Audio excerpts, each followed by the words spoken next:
One of my earliest childhood memories is my mother's tearful face. She was being bullied by her mother-in-law, my grandmother. Back then, I didn't know the term bullying, and I used to wonder, why does grandma only treat my mom meanly? I disliked my grandmother for hurting my mom. When my grandmother passed away, I remember feeling relieved as a child. Little did I know that I would go through the same experience.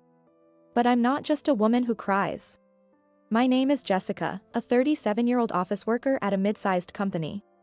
After dating Michael, a colleague 2 years my junior, for 2 years and getting engaged, we discovered I was pregnant. Having almost given up on having children, we were thrilled, and so was Michael. We decided to register our marriage first, postponing the wedding ceremony and reception. However, before the pregnancy was revealed, my husband's mother, my mother-in-law, who had been happy about our relationship, suddenly changed her attitude. A shotgun wedding, how indecent. Jessica must have seduced Michael, she said, looking down on me. To my mother-in-law, who lost her husband 10 years ago, Michael was the only man in the family. She adored and relied on him heavily. Believing that an older woman snatched her son away, she thought a fait accompli was created to secure her position as his wife. Michael has a good salary and is the heir to our family. You were just after a wealthy marriage, weren't you? Frankly, our in-laws are neither of notable lineage nor wealthy, to use terms like heir and marrying into wealth. Moreover, Michael has an older sister, Sarah, who lived with her husband and in-laws after marriage, so she would likely be the heir.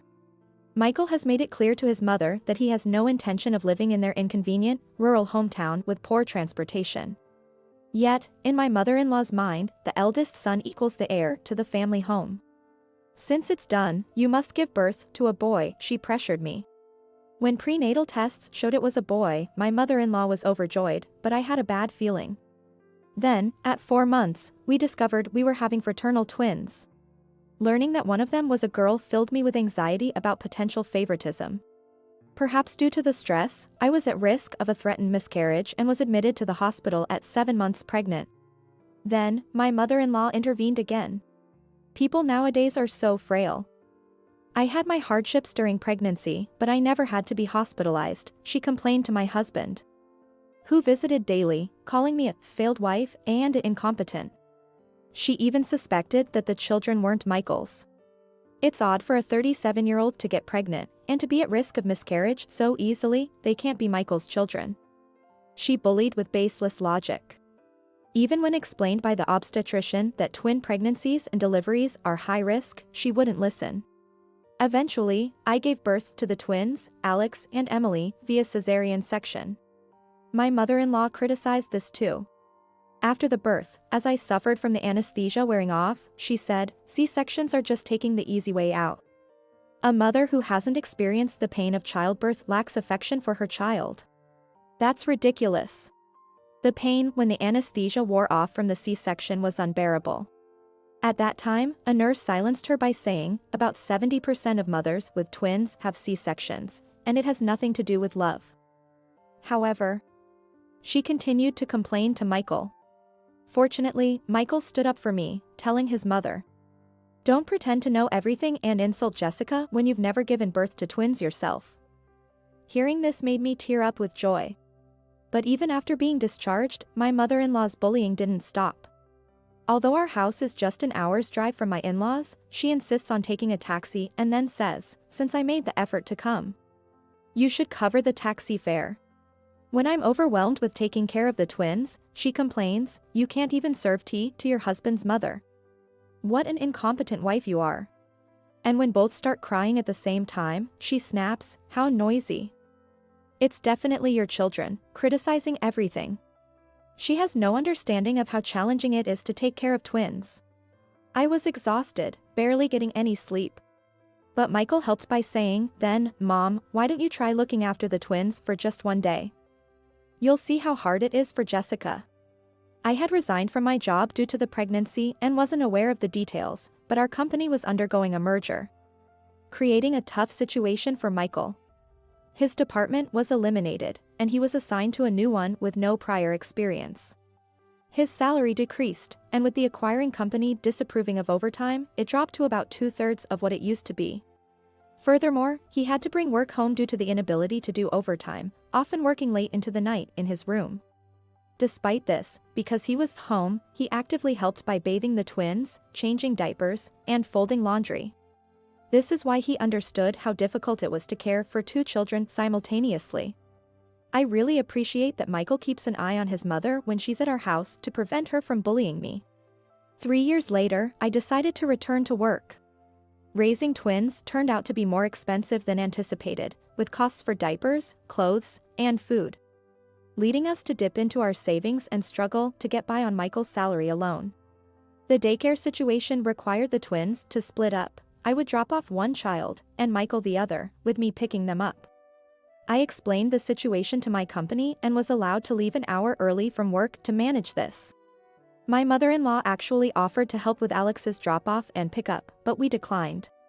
From the start, she showed favoritism towards Alex, the boy, by buying him clothes and toys, so we wanted to keep her at a distance. However, while we could guard against her on weekdays, we couldn't prevent her from showing up at our house on weekends, using a taxi as usual.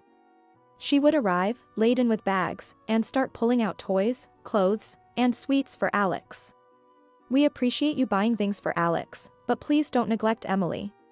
"But Emily looks just like you, not cute at all," she would retort. Despite our requests, she wouldn't listen. The children began to notice her differential treatment. Alex became clingy to grandma, while Emily would hide whenever she saw her. Once, when Michael and I were not looking, she even took Alex back to her house without permission. Moreover, she had told my sister-in-law Sarah that I had dumped Alex's care on her. After receiving an angry call from Sarah, Michael clarified the situation, resolving the misunderstanding.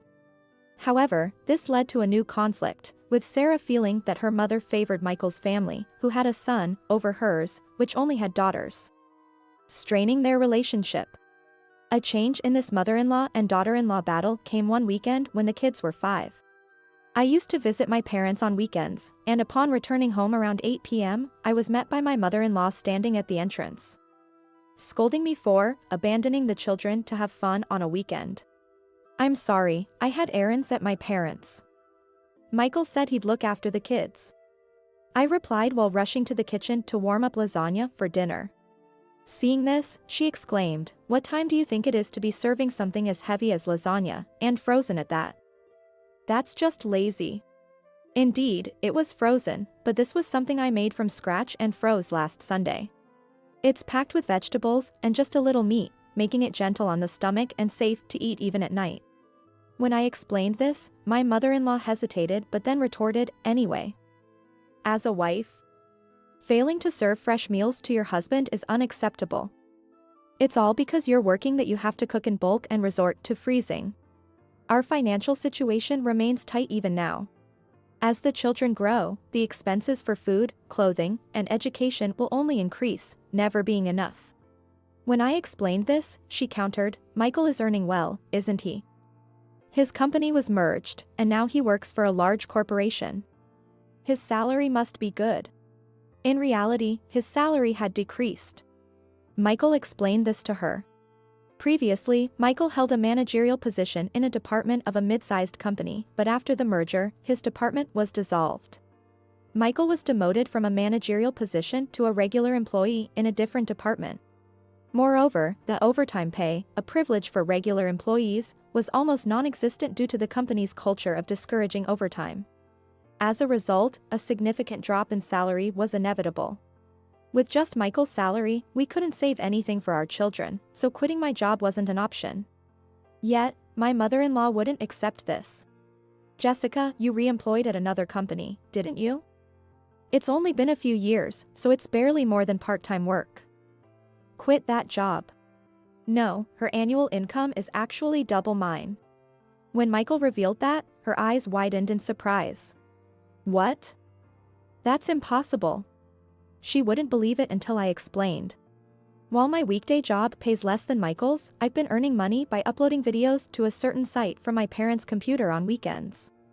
The content of the videos is precisely about raising twins. It's a channel where I share the challenges and solutions I've encountered in raising 2 children, as well as recommendations for toys, food, and clothes. Initially, I was only sharing information on social media. However, I received a lot of feedback saying, "There's so little information on raising twins, this is incredibly helpful, and if you have any recommended products, please introduce them." Seeing this, Michael suggested that I try posting on a revenue-generating video site.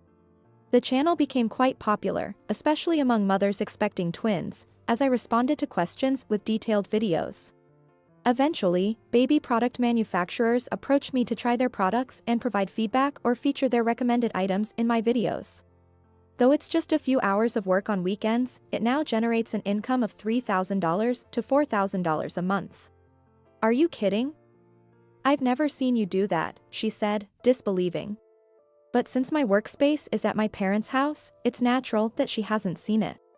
I work from my parents' house because it's hard to concentrate at our own home with the kids around, potentially causing interruptions. Sometimes I bring the kids along, and during those times, my parents play with them. Seeing my parents happily surrounded by their grandchildren makes me feel like I'm doing a bit of filial piety, which is quite satisfying.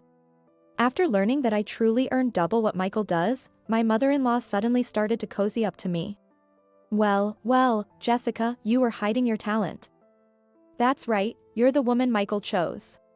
Her sudden change in attitude is because things aren't going well with Sarah's family. In front of Sarah, her mother constantly praised Alex and bought various things for him, which infuriated Sarah to the point where she demanded that her mother leave their family home. Since the land and house were already transferred to Sarah and her husband, her mother's position became incredibly weak. She might have thought about moving in with us, but she didn't like the idea of a saucy daughter-in-law and resorted to bullying to assert her dominance. Now realizing her low standing in our home as well, she suddenly became more humble, fearing that being disliked by Michael and me would leave her with nowhere to go. But changing her attitude now is too late. Recently, Emily has started to stand up to her grandmother. Just the other day, when the grandmother said, "I don't need a granddaughter. They just cost money." "It would have been better if such a worthless grandchild didn't exist," Emily retorted. "Then, Grandma and your mother are also worthless, because they're women." Seeing the grandmother's sour face, Michael and I couldn't help but burst into laughter, proud of our daughter. Given this situation, living with the grandmother is absolutely out of the question. "I'm sorry, but I have no intention of living with someone who disrespects and belittles me and Emily," I told her. Michael later found out from Sarah that she was also cold to Sarah's 2 daughters and pressured her daily to have a son. Naturally, Sarah's daughters also disliked the grandmother and refused to live with her any longer. In the end, the grandmother had to return to her childhood home, where her sister's family lives. However, given her personality, it seems she's not welcomed there either. She kept calling Sarah, crying and begging to live with her again, until Sarah finally blocked her number. Serves her right. As for us, we decided to move to my parents' house before the kids start elementary school.